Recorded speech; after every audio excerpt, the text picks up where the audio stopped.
இதோ இந்த அரங்கத்துக்கு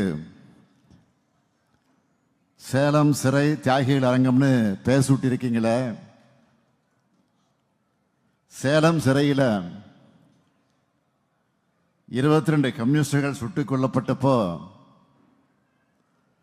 தந்தை பெரியாரும் பேரறிஞர் அண்ணாவும் கடுமையாக கண்டித்து எழுதினாங்க.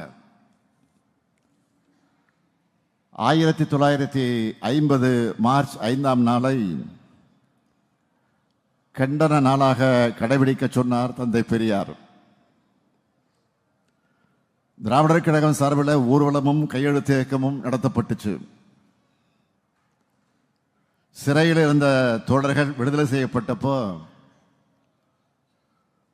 குத்தூசு குருசாமி அவர்கள் சென்னை ஒற்றவாடை தியேட்டர்ல